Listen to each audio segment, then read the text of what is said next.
Assalamualaikum warahmatullahi wabarakatuh. Selamat pagi, siang, dan malam, serta salam sejahtera bagi kita semua. Yang kami hormati Ibu Dr. Nurlinda SE AKMSI selaku dosen pengampu mata kuliah akuntansi sektor publik, dan yang saya banggakan teman-teman semua.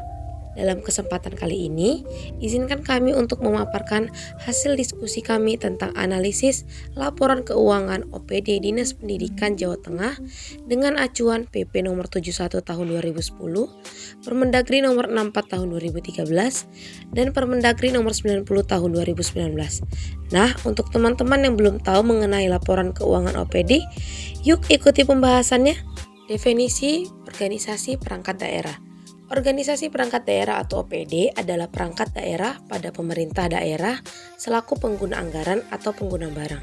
Secara umum, akuntansi dapat didefinisikan sebagai sistem informasi yang menyediakan untuk para pemangku kepentingan mengenai aktivitas ekonomi dalam kondisi perusahaan. Tujuan akuntansi OPD: yang pertama, menganalisis transaksi; kedua, membuat jurnal; yang ketiga, membuat buku besar; yang keempat, membuat kertas kerja; yang kelima, membuat laporan keuangan. Nah, selanjutnya, acuan laporan keuangan OPD. Yang pertama ada PP nomor 71 tahun 2010. Pada tahun 2010, pemerintah menerbitkan Peraturan Pemerintah nomor 71 tahun 2010 tentang Standar Akuntansi Pemerintah atau SAP untuk meningkatkan kualitas pertanggungjawaban kinerja pemerintah. Yang kedua yaitu ada Permendagri nomor 64 tahun 2013. Peraturan Menteri Dalam Negeri nomor 64 tahun 2013 tentang penerapan standar akuntansi pemerintah berbasis akrual pada pemerintah daerah. Peraturan Menteri Dalam Negeri atau Permendagri ini mulai berlaku pada tanggal 6 Desember tahun 2013. Yang ketiga yaitu Permendagri nomor 90 tahun 2019. Peraturan Menteri Dalam Negeri nomor 90 tahun 2019 tentang klasifikasi, kodifikasi, dan nomenklatur perencanaan pembangunan dan keuangan daerah. Tanggal penetapannya pada tanggal 18 Oktober tahun 2019. Nah, selanjutnya laporan keuangan OPD terbagi menjadi 5, yaitu yang pertama laporan realisasi anggaran, laporan operasional, laporan ekuitas, laporan neraca, dan yang terakhir catatan atas laporan keuangan yang akan dijelaskan oleh teman-teman saya. Baiklah, di sini saya akan menjelaskan tentang laporan realisasi anggaran menurut PSAP nomor 2 tentang laporan realisasi anggaran atau LRA yang merupakan salah satu komponen laporan keuangan pemerintah yang menyajikan informasi tentang realisasi dan anggaran entitas pelaporan secara tersanding untuk suatu periode tertentu. LRA menyediakan informasi mengenai realisasi pendapatan LRA, belanja, transfer, surplus atau defisit LRA, dan pembiayaan dari suatu entitas pelaporan yang masing-masing diperbandingkan dengan anggarannya. Langsung saja kita ke pembahasan tentang laporan realisasi anggaran pendapatan dan belanja daerah Dinas Pendidikan dan Kebudayaan Pemerintah Provinsi Jawa Tengah pada tahun 2019. Pendapatan retribusi daerah sebesar Rp4.339.662. Jumlah pendapatan asli daerah sebesar Rp4.379.662. Jumlah pendapatan sebesar Rp4.330.679.662. Belanja pegawai sebesar Rp4.145.645.695.204. Belanja barang dan jasa sebesar Rp1.288.344.312.607. Jumlah belanja operasi sebesar Rp5.390.7.811. Belanja tanah sebesar Rp1.636.539.000. Belanja peralatan dan mesin sebesar Rp349.420.440.101. belanja gedung dan bangunan sebesar 56 miliar 290 juta 173.243 rupiah.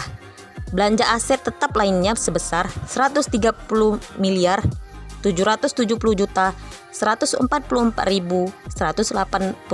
rupiah. Jumlah belanja modal sebesar 538 miliar 129 juta 296.532 rupiah. Jumlah belanja sebesar 5 triliun 913 miliar 119 juta 304.343 rupiah. Jumlah belanja dan transfer sebesar 5 triliun 913 juta 111. Jumlah belanja dan transfer sebesar 5 triliun 913 miliar 119 juta 304.343 rupiah. Surplus atau defisit sebesar 5 triliun 908 miliar 788 juta 624.681 rupiah. Sisa lebih pembiayaan atau silpa sebesar 5 triliun 908 miliar 788 juta 624.681 rupiah.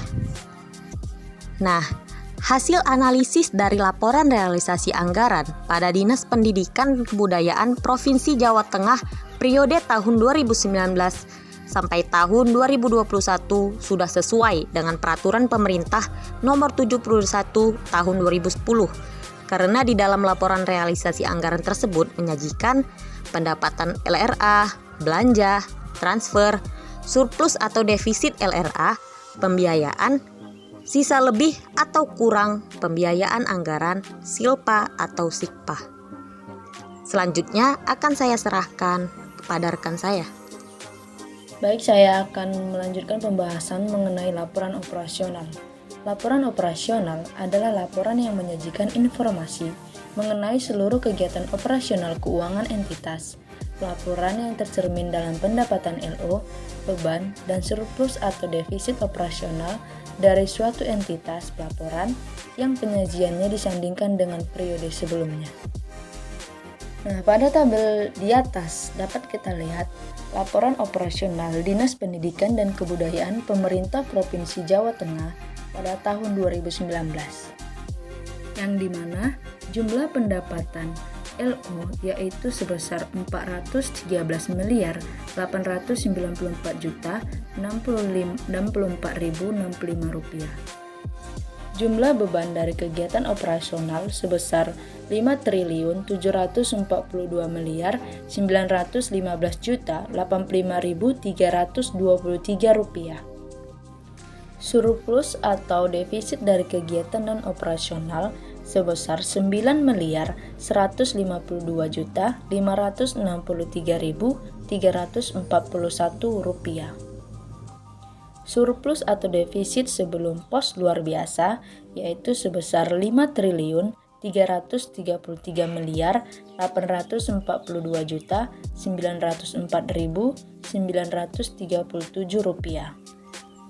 Surplus atau defisit laporan operasional sebesar 5 triliun 333 miliar 842 juta 904.937 rupiah. Berdasarkan analisis, maka laporan OPD Dinas Pendidikan Jawa Tengah pada tahun 2019 sampai 2021 sudah sesuai dengan PP nomor 71 tahun 2010, yang dimana acuan pada PP nomor 71 tahun 2010 mencantumkan pos-pos seperti pendapatan LO dari kegiatan operasional, beban dari kegiatan operasional, surplus atau defisit dari kegiatan non-operasional, pos luar biasa, dan surplus atau defisit laporan operasional. Untuk materi selanjutnya akan dijelaskan oleh rekan saya. Baik, saya akan lanjut untuk membahas laporan perubahan ekuitas, yang dimana laporan perubahan ekuitas itu merupakan laporan yang menyajikan informasi mengenai perubahan ekuitas yang terdiri dari ekuitas awal, surplus atau defisit LO, koreksi, dan ekuitas akhir. Menurut PSAP nomor 1 merupakan laporan yang menyajikan pos-pos seperti yang pertama, adanya ekuitas awal, yang kedua, adanya surplus atau defisit LO pada periode bersangkutan, yang ketiga, koreksi-koreksi yang langsung menambah atau mengurangi ekuitas, yang antara lain berasal dari dampak kumulatif yang disebabkan oleh perubahan kebijakan akuntansi dan koreksi kesalahan mendasar. Dan yang keempat ada ekuitas akhir. Dapat kita lihat pada tabel laporan perubahan ekuitas di layar, terdapat ekuitas awal senilai 7.472.423.283.601.000. Terdapat surplus atau defisit LO senilai 11.554.993.260 rupiah, dan terdapat koreksi-koreksi yang langsung menambah atau mengurangi ekuitas seperti koreksi kas senilai Rp25.070.520, koreksi tambah kas bendahara sekolah senilai Rp33.019.528, koreksi kas bendahara sekolah senilai Rp7.949.008, koreksi aset tetap senilai Rp93.939.108, koreksi tambah aset tetap dari mutasi antar SKPD senilai Rp5.932.742.360, koreksi tambah penilaian aset tetap senilai Rp122.828.707.264, koreksi kurang penilaian aset tetap senilai Rp34.584.510.516, koreksi penyusutan senilai Rp16.195.714.016, koreksi tambah penyusutan senilai Rp30.984.791.747, koreksi kurang penyusutan senilai Rp14.789.077.730, koreksi aset lainnya senilai Rp323.490.500, koreksi aset tak berwujud senilai Rp130.300.000, koreksi tambah koreksi senilai Rp207.190.500, koreksi kurang aset tak berwujud senilai Rp14 juta, koreksi amortisasi senilai Rp183.866.675, koreksi tambah amortisasi senilai Rp189.233.341, koreksi kurang amortisasi senilai Rp5.366.666, dan yang terakhir ekuitas akhir senilai Rp7.714.652.970 Dari tabel yang sudah kita lihat, dapat kita pastikan bahwa laporan perubahan ekuitas di Dinas Pendidikan dan Kebudayaan Kabupaten Jawa Tengah periode tahun 2019 sampai 2021 sudah sesuai dengan Peraturan Pemerintah Nomor 71 Tahun 2010, karena di dalam laporan tersebut terdapat ekuitas awal, surplus atau defisit LO periode bersangkutan, koreksi-koreksi yang langsung menambah atau mengurangi ekuitas, dan terdapat ekuitas akhir.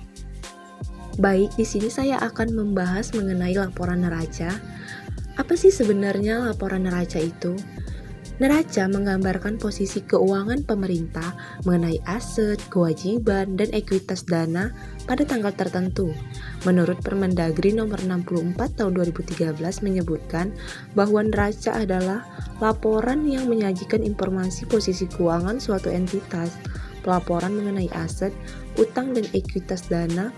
Dapat kita lihat pada tabel laporan neraca di layar, terdapat aset lancar yang terdiri dari kas dan setara kas nilai Rp117.312.197 kas di bendahara penerimaan senilai Rp43.735.515, kas di bendahara pengeluaran senilai Rp137.068.625, kas di bendahara sekolah senilai Rp117.996.508.057,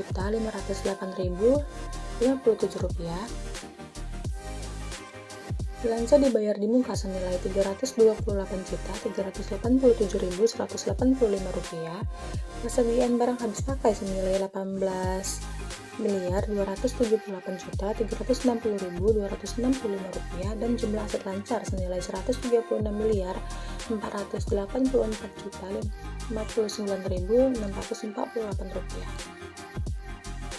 Terdapat juga aset tetap yang terdiri dari tanah senilai Rp1.924.675.909, peralatan dan mesin senilai Rp2.379.229.120.136, gedung dan bangunan senilai Rp4.219.158.671.363, jalan irigasi dan jaringan senilai Rp62.983.486, aset tetap lainnya senilai Rp1.219.999.481.279, konstruksi dalam pengerjaan senilai Rp2.6.212.212.369, akumulasi penyusutan aset tetap senilai Rp2.905.955.570, dan jumlah aset tetap senilai Rp7.128.407.268.971. Terdapat aset tak berwujud senilai Rp255.673.940, aset tak berwujud lainnya senilai Rp1.686.825.991, akumulasi amortisasi aset tak berwujud senilai Rp1.431.152.050, amortisasi aset tak berwujud neto senilai Rp255.673.940, dan terdapat aset lain senilai Rp12.356.673.362. Aset lain juga ada terdapat senilai Rp45.769.063.149, akumulasi penyusutan aset lain senilai Rp3.412.389.786, penyusutan aset lain neto senilai Rp12.356.673.362, dan jumlah aset lainnya senilai Rp12.912.347.302, dan jumlah aset senilai Rp7.257.503.675.922. Utang kepada pihak ketiga senilai Rp7.861.563.001, utang belanja senilai Rp135.177.197,